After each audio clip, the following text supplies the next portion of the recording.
हजारों लाखों जीव परम पिता परमात्मा के इस मूल ज्ञान को समझ पा रहे हैं। बहुत बड़ी कृपा है बंदी छोड़ की। नहीं तो ये ज्ञान बड़े बड़े ऋषि मुनियों को समझ में नहीं आता।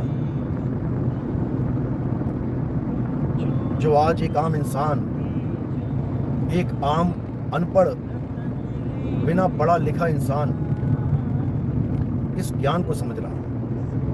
बड़े बड़े संस्कृत के विद्वान, बड़े बड़े ग्रंथों के विद्वान, वो नहीं इस बात को समझ पाए और अज्ञानता में ही जीवन बर्बाद करके चले गए।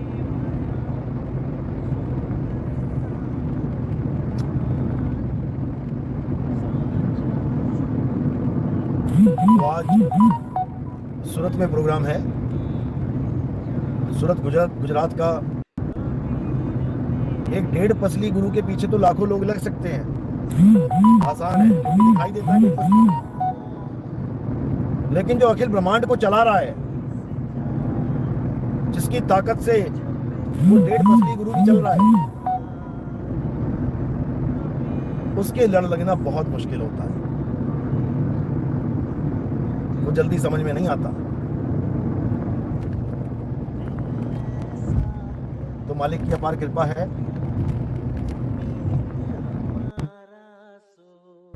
अब ये ज्ञान खुला और मालिक के हंस सुन सुन के जाग रहे हैं और आगे सुना सुना के जगा रहे हैं। मैंने कहा था कि घर घर में नितिन दास, हर घर में नितिन दास प्रकट हो जाएगा और वो होके रहेगा। और ये काम इतनी तेजी से हो रहा है कि आप सोच भी नहीं सकते एक आने वाले समय में क्या होने वाला है। बस देखते जाओ। और सबसे बड़ी बात यह है कि इस ज्ञान को कोई काट नहीं सकता। इस ज्ञान को सुन के चुप हो जाते हैं, शांत सन्नाटा छा जाता है, जैसे पता नहीं क्या हो गया। जैसे दिवाली में बहुत धमाकेदार बम चलने के बाद कानों में सीटियां बजती है ना, सुन, बिल्कुल वैसी साइलेंस छा जाती है। हर आदमी सोचता है कि बाप रे ये क्या हो गया, क्या से क्या हो गया, हम क्या सोचे बैठे थे। और इस सत्संग को सुन के हमारी सारी पूंजी जीरो हो गई। अरे लुट गए, बर्बाद हो गए, कहीं का नहीं छोड़ा। 20-20 साल से, 30-30, 40-40, 50-50 साल से जो हम कर रहे थे, वो सब खत्म कर दिया। अब बचा क्या हमारे पास?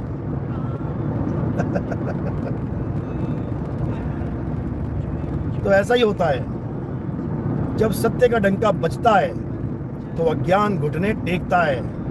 यही होता है। और अभी तो देखते जाओ क्या क्या होता है। विरोध होता ही आया है। लेकिन जब कहानी रिपीट हो ही रही है तो तुम्हें विरोधियों का भी आनंद लेना चाहिए। जब कहानी रिपीट हो ही रही है, कहते साहिब आए थे जब, तो रामानंद के चेले साहिब का बहुत विरोध करते थे। राजा के पास जाके शिकायत कराए कि ये तो हमारे धर्म के विरुद्ध बोलता है, ये तो ऐसे करता है, ये तो वैसे करता है। उस वक्त प्रजातंत्र तो था नहीं। राजा ने कबीर साहब को जान से मारने की सजा सुना दी उन रामानंद के चेलों की वजह से। 52 बार कबीर साहब को मारने की कोशिश की गई, लेकिन बाल बांका नहीं कर पाए। और यहां पर भी वही चल रहा है। बस 52 कसनियां अब 52 अक्षरों की कसनियां बन गई हैं। जिसको आता है मुंह उठा के गालियां देने लग जाता है, जिसका मन आता है मुंह उठा के कोई भी वीडियो बना देता है, कुछ भी बोल देता है। ऐसा नहीं कि मैं एक्शन नहीं ले सकता, ऐसा एक्शन लो कि इनकी ऐसी तैसी हो जाए लेकिन फिर आनंद कैसे आएगा? तुम्हें पता कैसे लगेगा कि सत्य का विरोध कैसे होता था उस जमाने में? तुम्हें पता कैसे लगेगा कि विरोधी कितनी नीच से नीच हरकत कर सकते हैं? इसीलिए मैं शांत हूं, ताकि तुम भी इंजॉय करो, तुम भी उस जमाने को, जो वो जमाने में विरोध हुआ था, उसको महसूस कर सको कि नितिन दास का इतना जबरदस्त विरोध कर रहे हैं ये लोग, जबकि ये खुद एक नहीं हो पा रहे हैं। जितने विरोध कि भाई तुम खिलाफ बोलते हो, वो खिलाफ बोलता है, वो खिलाफ बोलता है, वो खिलाफ बोलता है, तुम एक होके दिखा दो। तुम नितिन दास को गलत बोल रहे हो और तुम खुद अलग अलग दिशाओं में जा रहे हो, तो 5, 7, 10 तो सही नहीं हो सकते। सही तो कोई एक होगा ना भाई। अरे तो पहले तुम एक होके दिखा दो, नितिन दास को तो बाद में एक कर देना। इतना बुरा हाल है इन लोगों का, खुद एक नहीं है। इनका वो हाल है जब एक शेर आता है, या फिर मान लो जब एक हाथी आता है, शेर नहीं, शेर तो कांडी कर देगा इनका। जब एक हाथी आता है तो सारी गली के कुत्ते, गली नंबर 1 भौं भौं, गली नंबर 2 भौं भौं, सारे भौं भौं भौं भौं करने लग जाते हैं। सारे कुत्ते सारी गलियों के बाहर आ जाते हैं और एक हाथी के पीछे भौंकना शुरू कर देते हैं। सारी दुश्मनी भूल गए। लेकिन जब हाथी चला जाता है और वही कुत्ता जब दूसरे गली में घुसता है, तो नोच नोच के उसकी हालत खराब कर देते हैं। यही हाल है इन लोगों का। ये सारे कुत्ते एक हाथी के पीछे पड़े हैं, एक दूसरे की गली में जाते नहीं, एक दूसरे से ज्ञान चर्चा करते नहीं, और सारे कुत्तों को नितिन दास मिल रहा है ज्ञान चर्चा करने के लिए। सब ये बोलने में लगे कि नितिन दास का ज्ञान गलत है। अरे तुम अपना तो टेस्ट करवा लो पहले। तुम सारे 10-20 जो लोग हो, सारे बैठ जाओ एक जगह और तुम सारे एक होके दिखा दो। कोई सांसों में ध्यान लगा रहा है, कह रहा वही सत्य है। कोई नाक पे ध्यान लगा रहा है, कह रहा वही सत्य है। कोई दिल में ध्यान लगा के बैठा है, हृदय में, वही सत्य है। अरे निकम्मो, पहले तुम तो एक हो जाओ। ये हाल है इन लोगों का। तुम्हें नितिन दास लग रहा है कि वो काल का दूत है? अरे तुम अपनी गली में जो मंदिर है, उसमें जो पंडित बैठा है, तुम उसको सुधार के दिखा दो। तुम्हारे सिर पे जूते मार के सुधार देगा तुम्हें वो। तुम बोल के दिखाओ जाके मंदिर के सामने लोगों को कि ये पंडित जी काल का दूत है। तुम्हें गंजा करके गधे में बैठा देंगे वो लोग। तुम्हें केवल नितिन दास को गालियां देनी आती हैं, क्योंकि पता है कि नितिन दास ना तो खुद कुछ एक्शन लेगा हमारे खिलाफ, ना किसी चेले को लेने देगा। पता है पहलवान, डरपोक पहलवान वहां लड़ाई की हामी भरता है, और आदमी कभी ताकतवर के आगे गुस्सा नहीं करता। अपने से कमजोर कोई मिल जाए तो छोड़ता भी नहीं है, चढ़ जाता है ऊपर। तो इन लोग को लगता है कि नितिन दास कमजोर है, लेकिन इन मूर्खों को यह नहीं पता कि नितिन दास बख्शनहार है, बख्शता है, बख्शता। क्योंकि तुम जिस चक्की में पीसे जाने वाले हो, वो चक्की मुझे दिखाई देती है, इसलिए मैं तुम्हें कुछ नहीं कहता। तो मैं क्या बोलूं? जो एक एक दिन मौत के पास आ रहा है, उसको मैं क्या बोलूं? भले वो मुझे गालियां देता है, मुझे तब भी उस पर तरस आता है, क्योंकि वो तरस के ही लायक है। जिसको फांसी की सजा मिल गई हो, भले वो 6 महीने बाद मिली हो, भले वो सारी दुनिया को गाली देता हो, तब भी लोग उस पर तरस ही खाएंगे। तो भाई नितिन दास का दिल बहुत बड़ा है, समंदर है समंदर, उसकी चिंता मत करो। तुम कितनी भी गंदी गालियां दे दो, तुम कुछ भी बोल दो, मजाल है तुम्हें पलट के नितिन दास एक बार भी बोलेगा, क्योंकि तुम्हें फांसी पे लटकाए जाने वाला है। तुम्हें नहीं दिखाई दे रही फांसी, मुझे दिखाई दे रही है। मैं क्या तुम्हें गलत बोलूं? मैं क्या तुमसे झगड़े करूं? इसको कमजोरी मत समझना कि तुम कमजोरी समझ बैठो कि नितिन दास तो चूड़ियां पहन के बैठा है। चूड़ियां पहना देते हैं हम वक्त आने पर, लेकिन हमें तरस आता है उन लोगों पे, समझे? तो हमारा जो मकसद है वो एक ही है, इस ज्ञान का प्रचार पूरे विश्व में करना है, भले किसी को समझ आए, भले किसी को ना समझ आए, भले कोई इसे सत्य माने, भले इसे कोई ना सत्य माने, हमें कोई फर्क पड़ता ही नहीं है, क्योंकि हमारा काम जनवाना है, मनवाना नहीं। With you, just wanna be with you. मनवाना नहीं, मानना तो स्वयं आपको ही पड़ेगा, विवेक करके, विचार करके। हम औरंगजेब थोड़ी नहीं है जो जबरदस्ती इस्लाम कबूल करवा देंगे। यहां तो ज्ञान की बात चल रही है, अगर अच्छी लगे तो भाई आ जाओ, नहीं तो जहां पे है लगे रहो। आ जाओ तो वेलकम, और चले जाओ तो भीड़ कम, हमें कोई फर्क नहीं पड़ता मेरे भाई, अच्छी तरह समझ लो इसको। तो इसलिए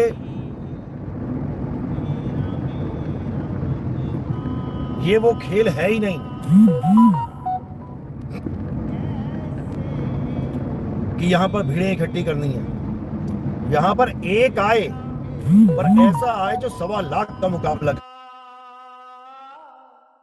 1.25 लाख अज्ञानियों को एक ही शब्द की चोट से धराशायी कर। बस समझ लो, और मालिक की अपार कृपा है जो अपने आप ये जीव जागता जा रहा है। हम तो कुछ कर ही नहीं रहे हैं, हमने तो कर दिया जो करना था। एक्शन तो हो चुका है, अब तो रिएक्शन हो रहे हैं। अब हमें कुछ नहीं करना है।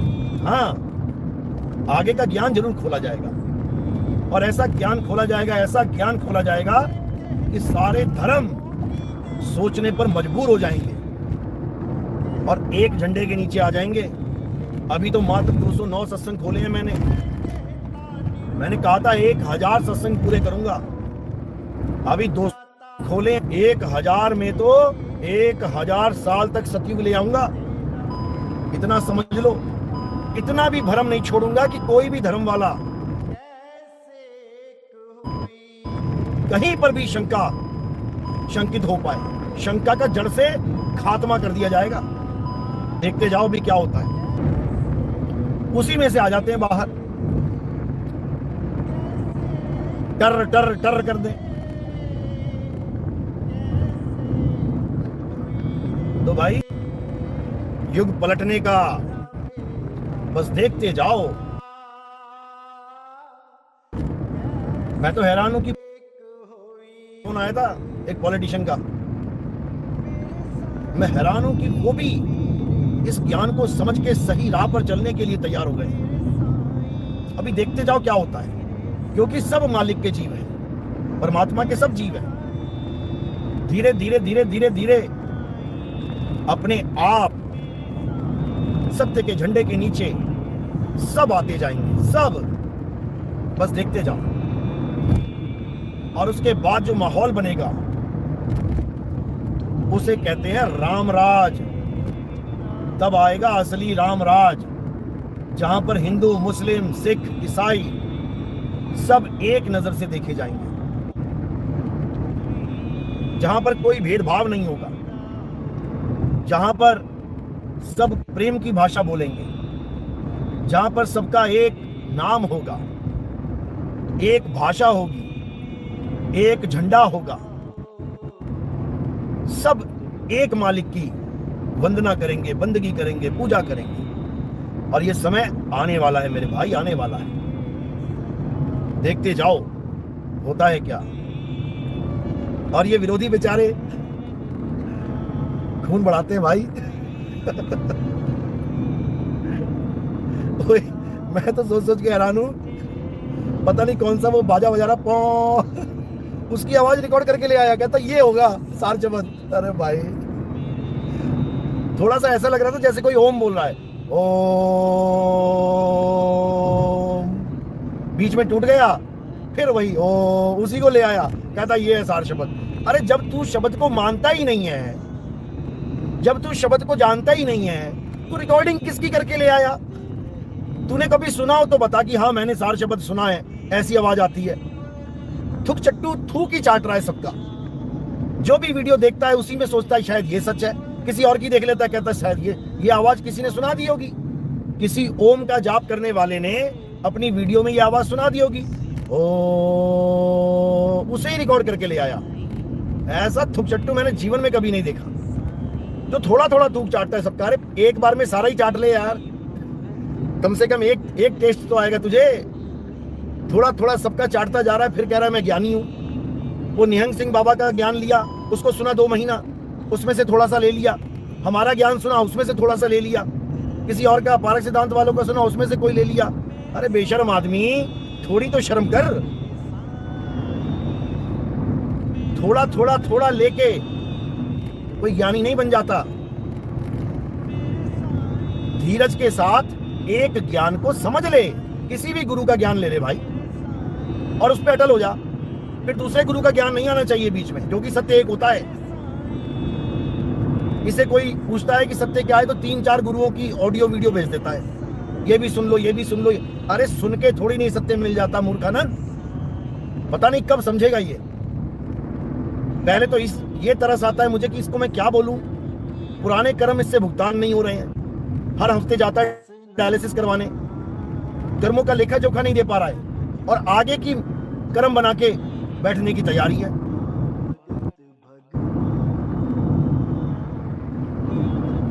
दस लोगों की गर्दन काटने पर भी इतना बड़ा पाप नहीं होता जितना एक आदमी को भरमाने पे लगता है। तुमने एक मालिक के जीव को भरमा दिया तो समझो बेटा अब तुम्हारी हालत खराब होने वाली है।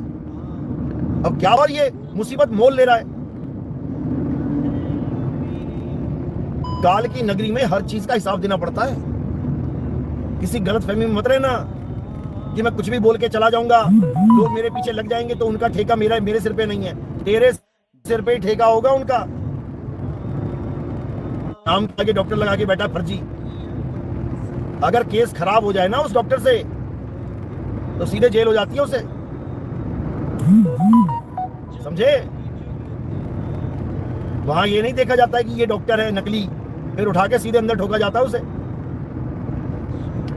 अगर तुम्हारे पास असली डिग्री है और तुमसे कोई केस खराब हो जाता है, फिर भी तुम्हें बख्श दिया जाएगा कि चलो 100 में से 1 गलती हो गई, कंडीशन ऐसी कोई बन गई थी। अब तो फर्जी डिग्री लेके बैठा है, ऑपरेशन असली कर रहा है, ज्ञान तुझे दवन्नी का नहीं है, उसको भी मारेगा खुद भी मरेगा, तो ऐसी डॉक्टरी से क्या फायदा। वो जब सारा कुछ दान में दे सकता है एक कबीर साहब को पाने के लिए, तो बाकी भी दे सकते हैं। दे के दिखाओ जरा, आओ जरा सड़क पे, बंगले छोड़ के, है हिम्मत? तो उनका भगत हमें सुना रहा है कि आप गाड़ियों में घूम रहे हो। अरे मूर्खानंद, गाड़ियों में घूम नहीं रहे हैं, लोगों के लिए दिन रात मेहनत कर रहे हैं। ऐसे भी लोग हैं।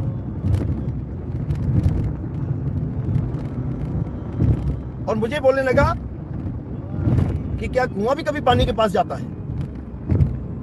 अभी लगा था वो बोलने, मैंने इतने में अपनी बात रखी। मैंने कहा एक बात बता भाई, अभी तुम्हारे गुरुजी ने बोला कि सतलोक से हम चले आए, कबीर साहब कहते हैं, तो कबीर साहब कुआं है या प्यासे हैं ये बता।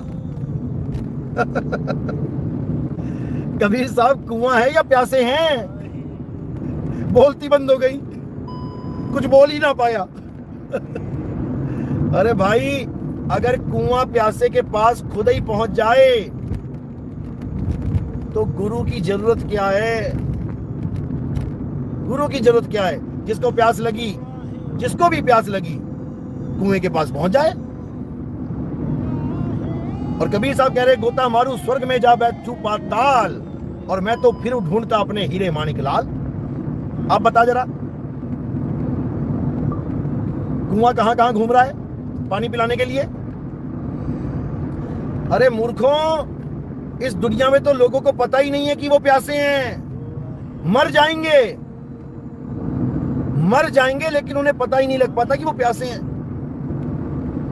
इसलिए कुआं आता है उनके पास, उनकी प्यास बुझाने के लिए। उनको तो ये भी नहीं पता हमें प्यास लगी किसकी है। जिस चीज की प्यास है उसके पास तक नहीं आना चाहता कोई। जिस सत्य से उनका कल्याण होगा उस सत्य को सुनना नहीं चाहता कोई। नकली पानी पीने में लगे हैं, डुप्लीकेट वाटर। क्या बोला जाए।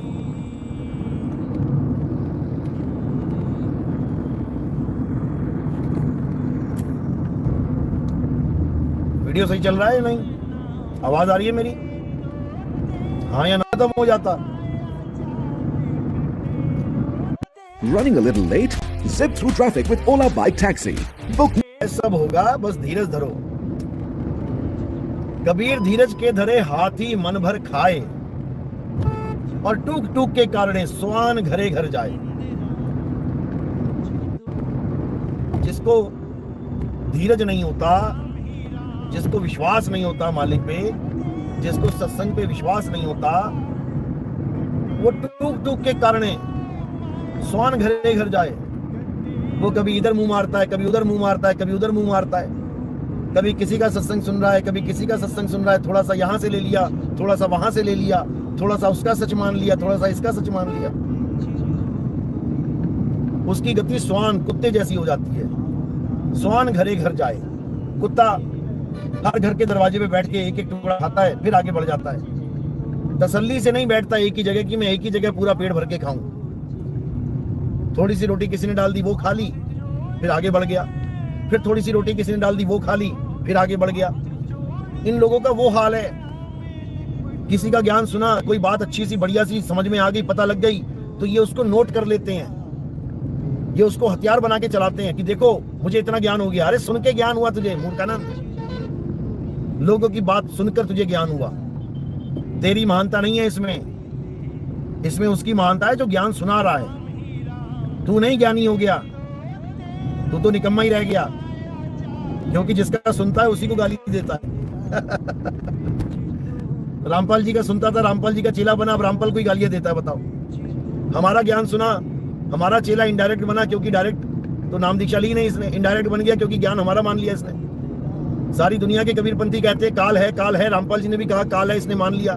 नितिन दास ने कहा कि एक कथा सुनाई तो उसको सत्य मान के ये काल को ही गायब कर बैठा। नितिन दास ने ये तो नहीं कहा कि काल नहीं है। नितिन दास तो हर जगह काल दिखा रहा है, लेकिन इस मूर्ख को लग रहा है कि काल नाम की कोई चीज है ही नहीं। और ये पक्का मारा जाएगा, 100% मारा जाएगा। काल भगवान सबको मारता है मूर्ख, सबको। और ये कहता है कि काल है ही नहीं। क्या दुर्गति होगी इसकी। बड़े बड़े ऋषि मुनियों को काल ने नहीं छोड़ा, और ये चूहा कह रहा है कि काल है ही नहीं। शेर बन गया ये चूहा, शेर बन गया कि काल कुछ है ही नहीं, मैं डरूं किससे। अरे मूर्ख, धर्मदास को यही समझाया था कबीर साहब ने कि काल है, काल है, काल है। धर्मदास, ये काल अन्यायी, ये काल बहुत बड़ा अन्यायी है। सारे पाप पुण्य खुद करवाता है और खुद ही जीव को फंसा के मारता है। नानक साहब की बाणियां पढ़ अच्छी तरह, देख क्या लिखा उसमें काल के। ऐसा निकम्मा है ये।